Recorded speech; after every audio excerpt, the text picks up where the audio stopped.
Quarter life crisis, saat kita menjadi pengembara di negeri yang bernama dewasa.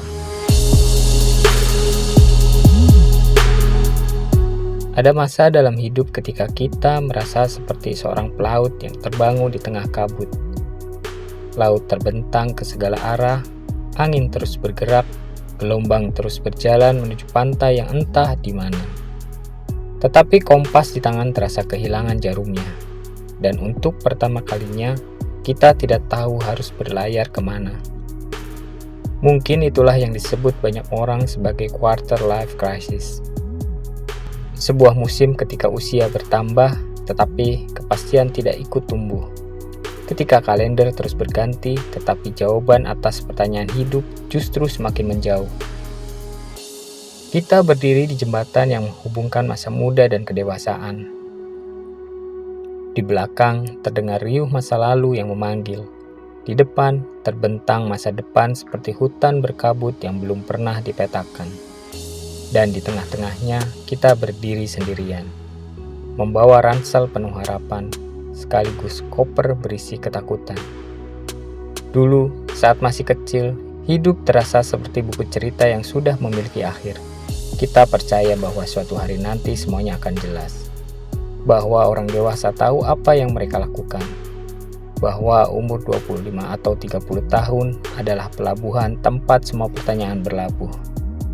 Namun ketika usia itu tiba, kita justru menemukan kenyataan yang berbeda. Ternyata kedewasaan bukan sebuah pelabuhan. Ia adalah samudera. Semakin jauh berlayar, semakin luas cakrawala yang terlihat. Semakin banyak yang kita ketahui, semakin kita menyadari betapa banyak hal yang belum kita pahami.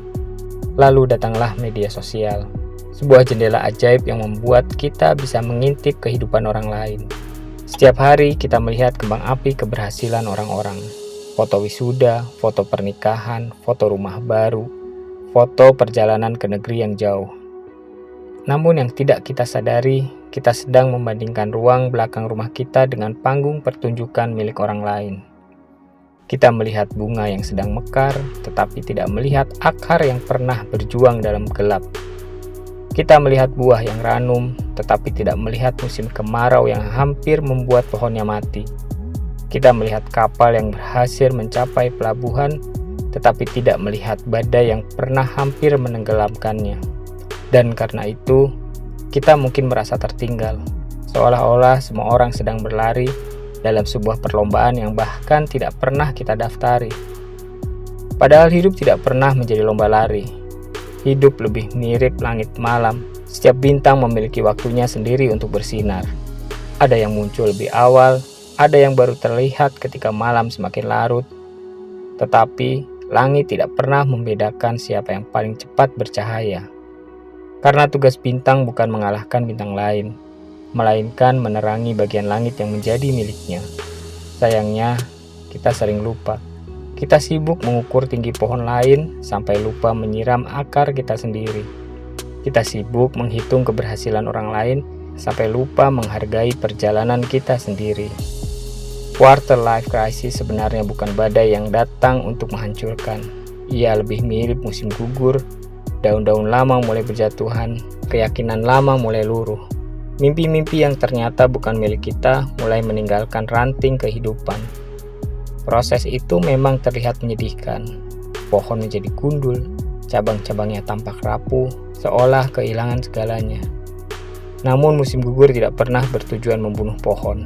Ia sedang mempersiapkan ruang bagi daun-daun baru untuk tumbuh. Begitu pula krisis yang sedang kita alami. Ia sedang membersihkan kehidupan dari hal-hal yang tidak lagi diperlukan. Meskipun prosesnya terasa seperti kehilangan. Ada orang yang di usia 25 sudah menemukan arah.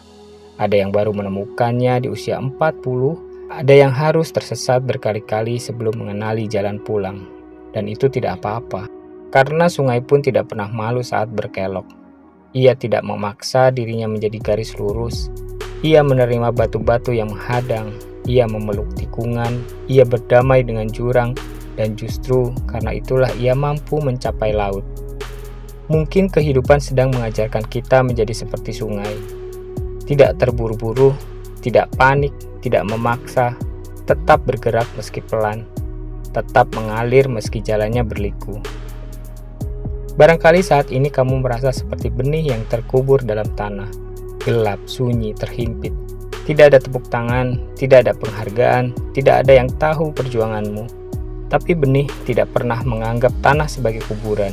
Ia melihatnya sebagai rahim, tempat dirinya dipersiapkan sebelum bertemu cahaya. Dan mungkin apa yang hari ini kamu sebut keterlambatan sebenarnya adalah masa pertumbuhan yang tidak terlihat.